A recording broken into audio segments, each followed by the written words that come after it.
Alrighty, so I'm going to try and keep this video fairly on topic today and not jump around a ton, but I would like to finally talk about some new software for the Renix engine monitor, or REM for short. So you guys with those Renix Jeeps out there, 86 to 90, if you don't have one of these, man, what are you doing? So I am happy to announce that version 9 of the Renduinix software is now live for testing. Check it out.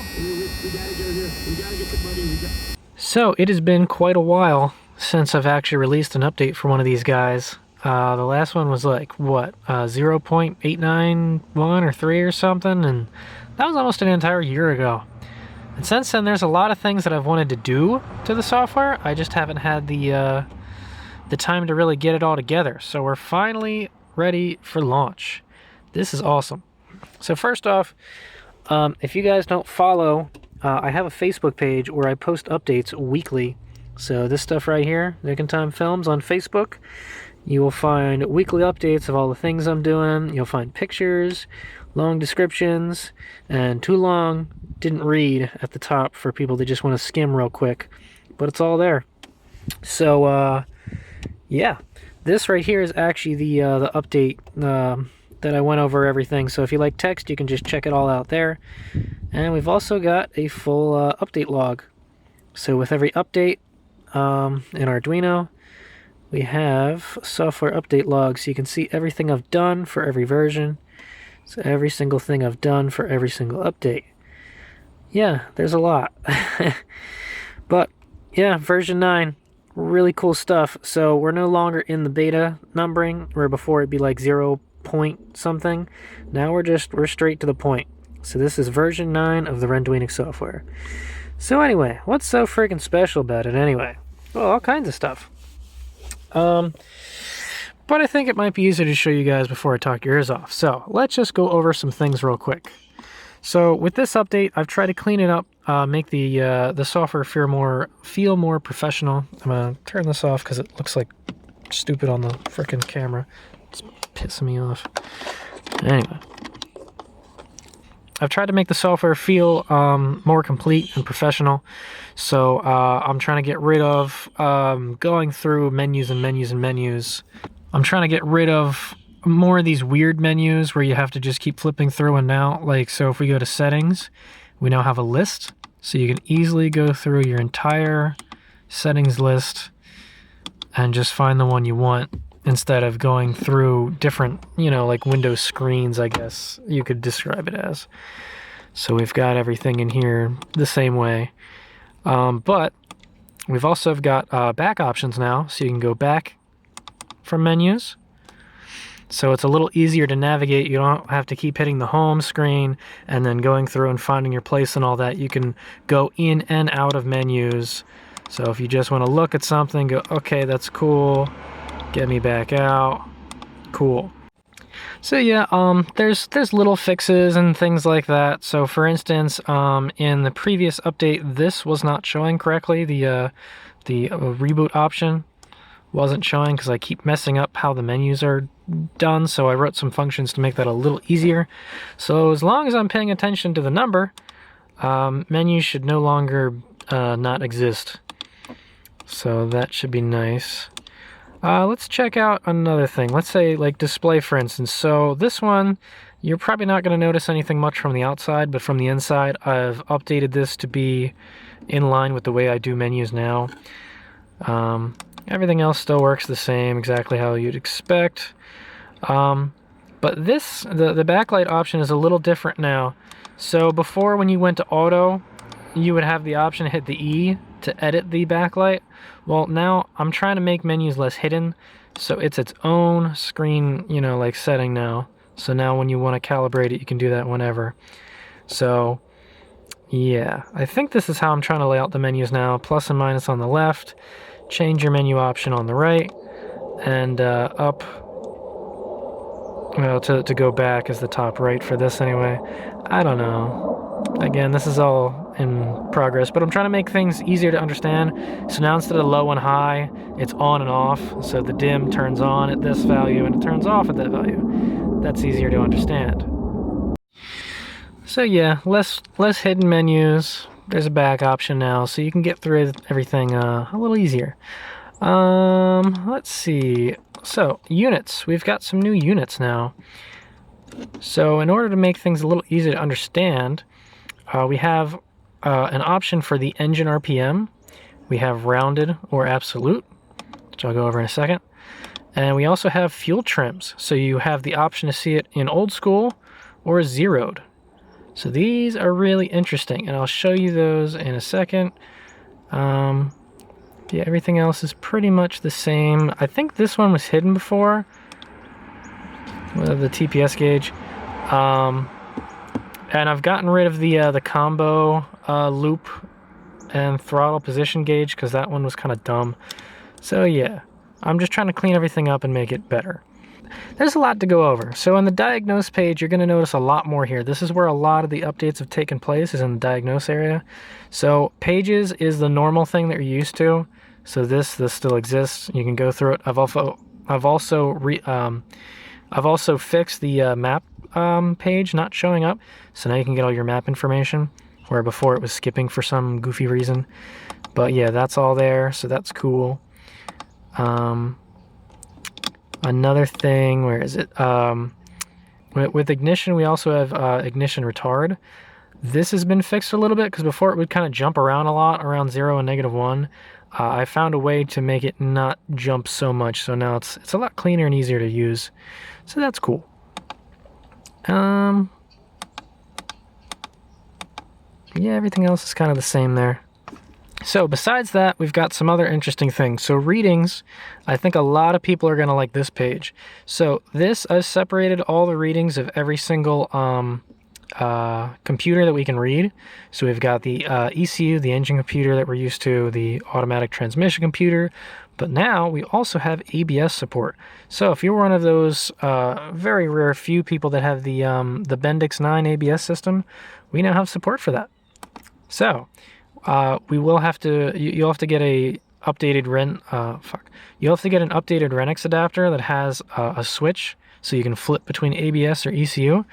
But once you have that installed, then you can see all the stuff that the ABS computer has to offer. So there's all kinds of different things that we can see here. All this stuff. As well as, so we've got a prom number for that that's just showing the ECU.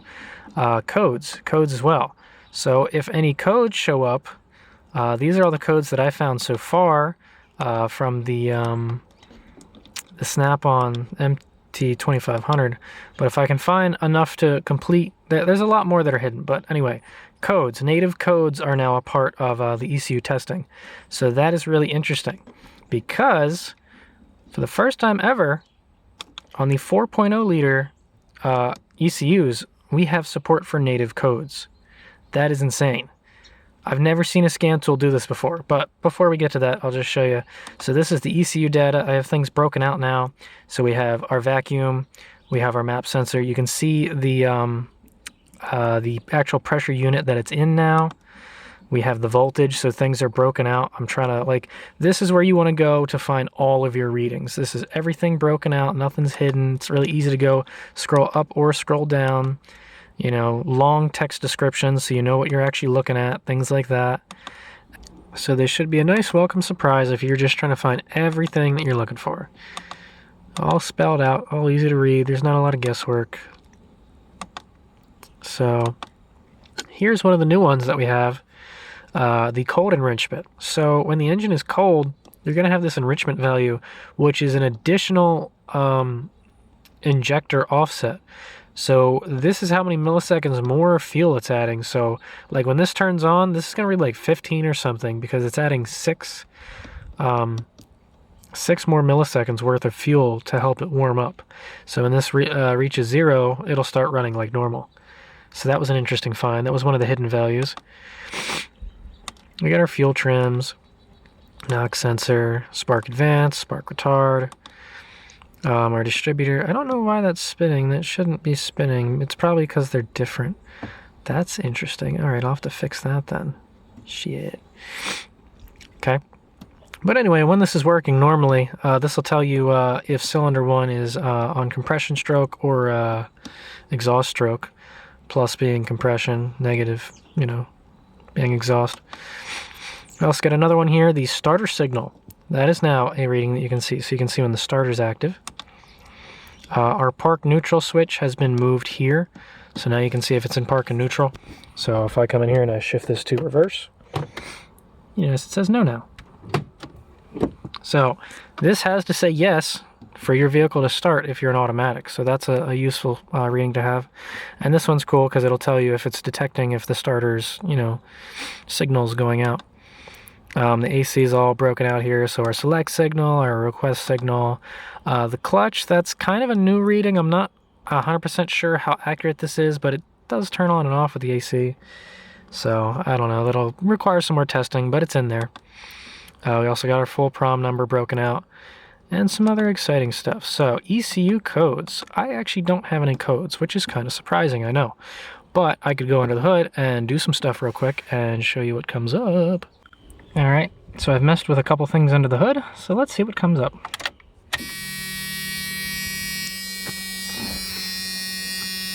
Alright, so we'll go over to diagnose here. Nothing comes up there. So I haven't added these codes to the normal, the CEL list yet, so these are all separate for now, so you have to come down and check. Eventually I'll make these, I'll integrate it all together. It's a lot to get into one update, so I just want to see what actually sticks, what works, what doesn't before I start really going through this. So the wise among you will notice that this number has changed a little bit, and that is part of what we needed to know to figure this out. So we've got a couple things here. Injector 1 open, EGR solenoid open, and AC relay open. Fancy stuff. So this will tell you if there are circuits that it's not detecting. All of these came up properly. I unplugged the injector 1, I unplugged the EGR solenoid, and I unplugged the AC relay. Now the only weird thing is these are, from what I could tell, they are if you come from a computer background, this would be considered a power on self-test. So when the ECU, like when you first turn the key on, the ECU will turn everything on and test it and see if it works. And whatever does or doesn't work is reported by this test. It's not live updating. So if I go and plug the injector back in, this isn't going to update. You got to turn the key off, turn the key back on for those to fix. But at least you know what's going on. This gives you a really nice heads up if you're unsure if something's weird or not working. And if you're curious, everything that is available, that is all on the website. So if you go on nickandtimedesign.com, reverse engineering, the 4.0 data stream, this actually has a lot of stuff broken out into it. So I actually have the entire stream protocol and everything figured out. Over here. So if we go down to the bottom, where's the bonus stuff? Okay, bonus intrigue. So this is the one byte I found where this tells you if the injectors are open or if they're okay. We've got another one here. This one's just if the CTS wasn't detected. This byte might change, but I don't know what it is. And this is the big one. This is like an output tester. This is really cool. So we can see if the ignition control module has an issue, EGR, B+ latch, O2 heater relay, AC relay. And if you unplug the fuel pump relay, everything goes to true. So I think this is like some kind of main test. If it doesn't detect this, a lot of stuff goes 255. So that's an interesting one. But yeah, that's what I found so far as native codes. So they will all show up there, and it's really friggin' cool. So on top of that, the AT trans, we've got everything spelled out here as well. You could consider this like the state display on most older scan tools. So this just tells you everything. So before you could never see the module ID, so now that's available. TPS steps, so you can see how far you're pushing the TPS. Your transmission output shaft RPM. Your speed, the brake switch. So now everything's spelled out, real easy to find. Your comfort mode switch if it's in power or comfort. The Prindle, so you can see what the shifter's in. For the transmission, it only shows third or first, second, but it's there. You can see your solenoids, you know, they're spelled out, real easy to see. Torque converter, as well as what gear is detected. And there's some other fun stuff. So on the older TCUs, there is a pin that's called shift logic ground. And the transmission actually detects whether this is on or off.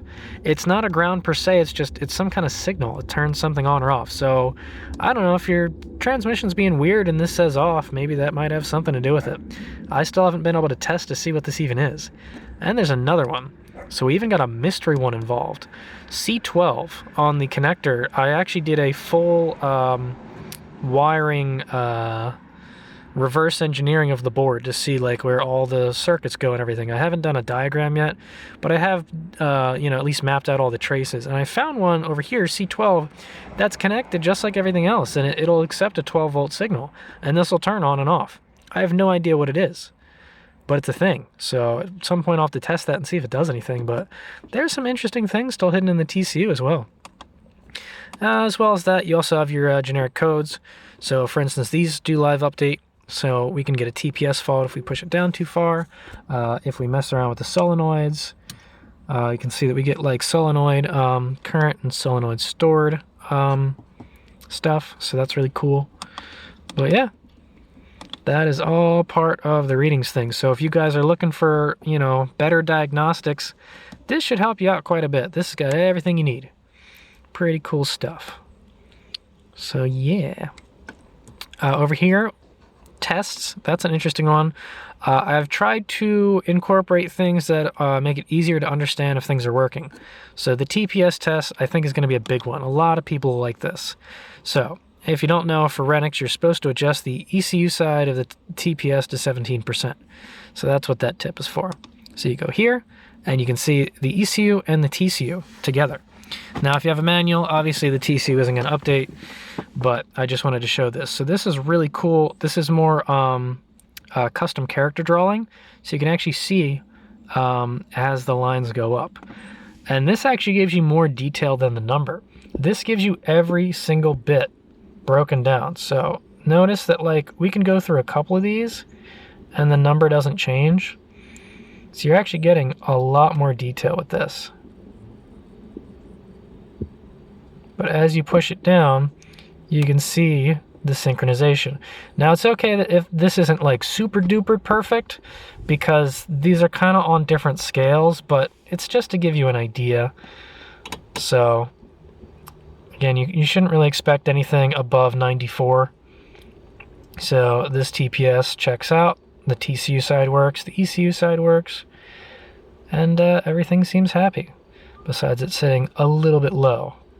But yeah, you get the idea. So yeah, I think that's actually really freaking cool. So you can see if everything's synced up. On top of that, we also have the Prindle.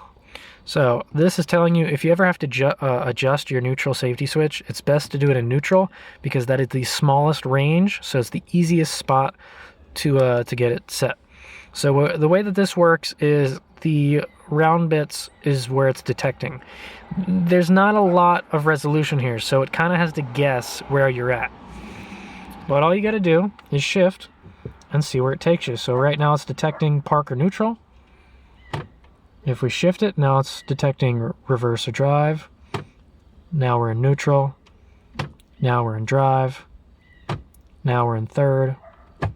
Now we're in first, second. So, you know, that's the best that I can do. I could try and do some counting, but, you know, if you're switching between neutral and drive over and over again, it wouldn't be able to know that. So it's just easier to do it this way. So there you go. That shows you that all of our ECU side and our TCU side are registering properly. So that checks out. Cool. For people using wideband, we also have a little test here that just tests the output signal. I made this for people so that you could see, to make sure that the REM is actually making a signal and the ECU is receiving the signal. So we have the output and we have the input. So when you hit yes, this is going to start counting and moving, and this should follow it exactly. Only problem is this only works with the engine running, because Renix is dumb and the O2 sensor value is messed up when it's off. The fun fact, this is actually based off the TPS. So if I push the TPS down, this is me putting my foot down, it follows that now. That's the TPS. This is me pushing my foot up and down. When the engine's running, it actually works properly. But anyway, push this back to no, and it'll go back to following the wideband sensor instead of doing this test signal. So yeah, that's neat. I'll have to show you that when the engine's running. Besides that, we also have the DMM meter. So I finally was able to write code so you guys can use the DMM option if you got that upgraded adapter. I'm not gonna lie, it's not the best, it's not the greatest, but if you don't have anything on you, all you got to do is hold a probe. Keep a probe in the glove box, and you can kind of check voltage, I guess. It was just an option to like an experimental option to see if it worked or if it didn't work. So this is telling you right here to set the REM switch to switch 1 and 3 to up. So if you flip the unit over, there's a bunch of switches. 1 and 3 have to be up. And this is also telling you in the DMM adapter, you have to adjust the switch, because you have to move the switch in the adapter between volts, resistance, and signal. So anyway, we go next, and this will show you a couple things. So this is volt mode. Here we can see the max voltage detected along with the current voltage. When the voltage goes up and down, there will be a live graph here that'll show you what's going on. And we can also switch between resistance as well, so we can check the resistance. If you put something in, it'll change. There's a couple things. So if you want to clear the max value, you hit this button, it'll clear it. And if you want to pause it, you hit this button down here. I know there's no symbol because the graph takes up this whole area, but when you pause it, nothing changes. So you can, if you want to hold a reading or something, or remember it, or take a picture or show it, you can pause. And then you can also unpause, and it'll go back to live. So yeah, that's the DMM meter in a nutshell. I know nothing crazy, but I really wanted to add something so you guys had something to work with. So that's the major stuff right there. Besides that, engages, along with cleaning up some of the other stuff. The NSS gauge has been removed from the lineup, and that combo gauge that was really weird was removed. The open loop and the TPS thing, the part throttle thing, so that combo gauge is removed because it was silly. But another thing is the air conditioner is now a combo gauge. So there's not AC and request, this does it all. So right now the AC is off. If we move it to the max mode, you notice it says request now, but it doesn't say on. If we start the engine, it should say on. So it's all together as a little fancy gauge. So it takes up less space and tells you more information all in one. So yeah, besides that, I guess I'll show you the different those different gauges. So let me fix the thing and we'll start this up. So real quick, just to show this off again. So if you go into readings, engine, scroll all the way down. We got nothing now. Cool. And this actually shows off something else. One of the other updates was fixing the buttons, the way that they read.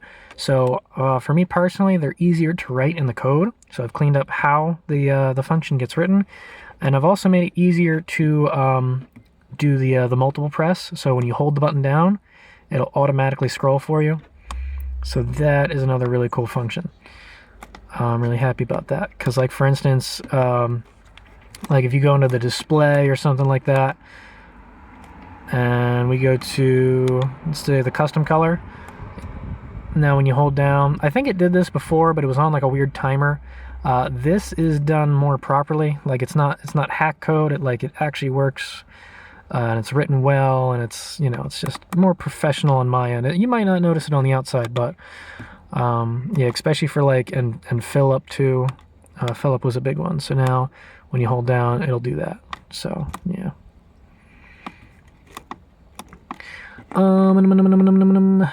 Okay, cool. So let me show you some things now. So if we go into readings, engine, I want to show you that starter signal because that's kind of cool.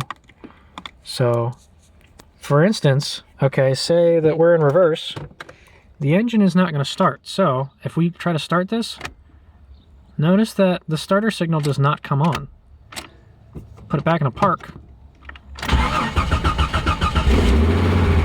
and it comes on. Tell me that's not cool. So,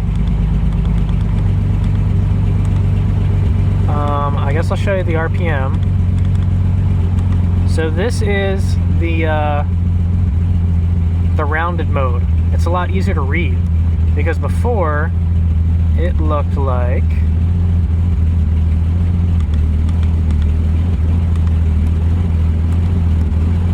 that. So the numbers were all over the place. It was like kind of hard to read. Where's the other thing I wanted to show you? The cold enrichment value. So you can see how that slowly drops. This is telling you it's getting closer and closer to running normal. Once it hits 1, it starts dropping a lot slower. But that's an interesting value to look at in case you feel like it's running like crap. But yeah, the RPM was really hard to read before. So I actually switched it to rounded. Diagnose. And now it's easier to read. And this was actually a complaint ever since the very first REM, was that RPM was harder to read. So I finally gave you a way to do that. So that's cool. You notice our CEL's going off. I also did a lot of stuff to how the CEL is detected. Glad to see the menu's broken. Come on. Okay. So we have loop fault lean. So it actually failed lean. So that's interesting. That was another thing I added, loop stuff. So that's neat. I'm glad that that actually catched. So let's see why it's doing that. Let's go to pages, go to the bottom. So this is reading lean, but it's not lean. It's not detecting our air fuel. Why are you not detecting air fuel, buddy? Yeah, see how it's leaning out? Well anyway, while we're here, I can show you that wideband test. So, when we hit yes, notice how these follow each other perfectly? That's telling us that our signal out is actually going in. So that's really cool. Turn that back off to go to normal. I wonder why it's not reading though. It was definitely just reading.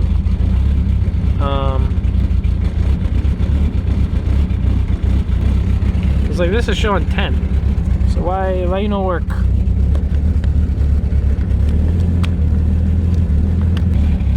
So on top of that is our fuel trims. So we'll set this to 0'd just so you can see what that looks like. So if we go down now. Okay, so this is the fuel trims now. You can see that our long term is -13 as comparison to before. It was like what, 114. So this is 128 is 0. So see how it says 0 right now? That means we're in open loop. So now 0 is the base, and negative means it's using less fuel, and positive means it's using more fuel. So if you feel like that's easier for you to read, then you can set it to that and try that out. But again, it's all settings. You can adjust them whenever you like. On top of that, I'll show you the AC gauge real quick while we're here. So AC is off.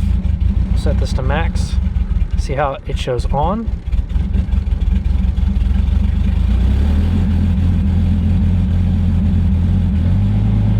So now it's on because everything is displayed. And when it's not on, but the request is on, that'll change the request and things like that. So we can see this in the readings page as well. So select is on, request is on, and clutch is on. Cool. So yeah, pretty neat stuff, eh? Anyway, I'm gonna shut this off because it's being fucking weird. So anyway, just to, finish this off, I'll just go over the update log real quick just to show you what's really been changed here. So first up on the list is that I've completely revamped how the ECU data parsing works. Now, if that sounds like gibberish, it's probably because it is. But just know that now the scan tool reads the Renix computer properly. Before, it didn't really perfectly follow the protocol. It would just read in a bunch of numbers and hope it had enough to work with. But now it reads live, so it'll loop through every single time and be able to parse it, and it's so much better. This is a really big achievement for me because I've been using Phil's code for that for the longest time now. It was really old. It worked, it did the job, but it could have been better, and now it is better. So now I can actually go through and figure out how to read everything properly and deal with certain situations that work and don't work, and spill out the stream and all that. So I'm really, really happy about that. For the first time, it's reading the computer protocol 100% perfectly. So it can deal with anything. Before, it was like 99%. It would work in the real world, but there were issues and certain combinations that would mess it up. So now it's good to go. It can read any kind of program number now. It's not, it doesn't have to have a specific program number to work. It can work with any stream length. It can work with any amount of 255 errors and just all kinds of stuff. It's really, really cool. So I'm excited about that. Other things we got in here. So, SD logging, I have some test code. It's not active yet, but I've been trying to work on logging it. The only problem is it kind of wants to... It'll slow it down and sometimes lock it up, so that's really... I can't put that in the update yet. I haven't had enough time to really test it. We fixed the map diagnose page where it skipped before, added the readings page and the test page, the wideband closed loop helper. So that was an interesting one that I've been working on. If it works properly, I don't know why it's not talking to itself properly, but so if the AFR target that we have is too high or too low for it to reach closed loop, it'll actually adjust the target to work. So let's see if we can get that to work. Let's see if everything shows up, because it's being retarded before. I don't know why the dim keeps coming dim. It's really annoying. Okay.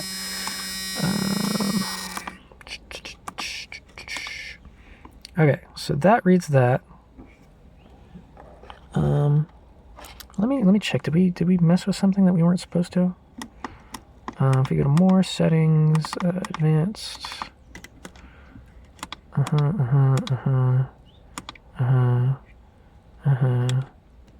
yeah, look at that. It's off.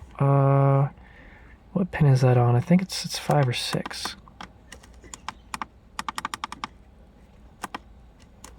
Huh. I'm gonna assume 6 pages. Yep, okay, cool. So now that works properly, so let me see if I can show you what that looks like. So to understand this is our target value here. This is the target that we want to hit, and this is the value that it's actually reading, and then this is our O2, and this is our short term. So I'll show you this real quick. We'll start it up. Okay. So we're at stock right now. This is the base value. We have to wait a little bit for it to enter closed loop. So that'll be once this starts adjusting. So we'll give it a second. I think in somewhere around 30 seconds. Okay, here you go. So it's dropping, it's dropping, it's dropping. Let's see, is it gonna make it?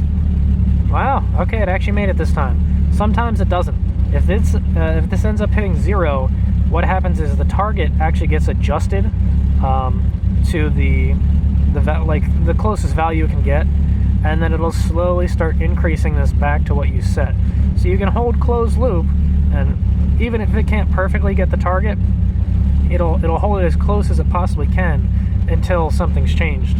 So that's kind of cool. So that is that. Can't show you because it's actually a little warm now, so it's working properly. But if it doesn't work, know that it still should be good.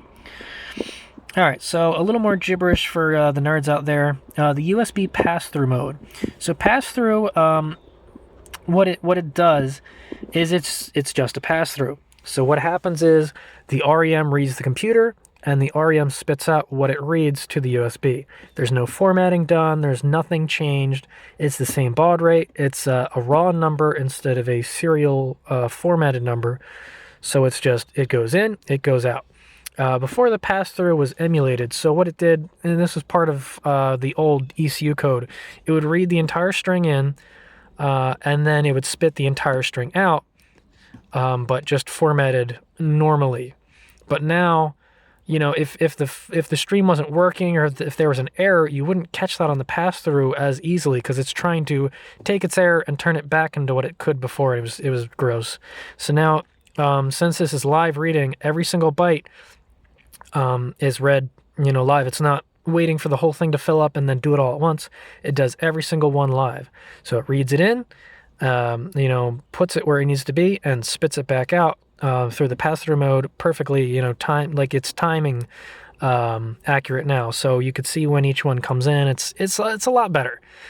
Most people aren't going to care about that. For me, it is kind of useful because it's easier for diagnosing and debugging. It's in and out, and it works the way it should.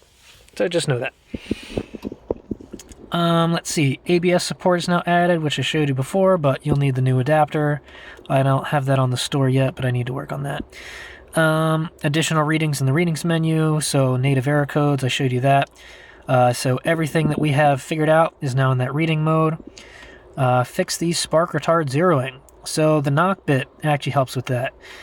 If you want me to get into this, so the way that the retard working works is, if we go into here, it was one of the mystery bytes actually. Knock sensor, okay, over here, right, byte 22. So the way that this works is, I'm not even in the fucking screen, sorry.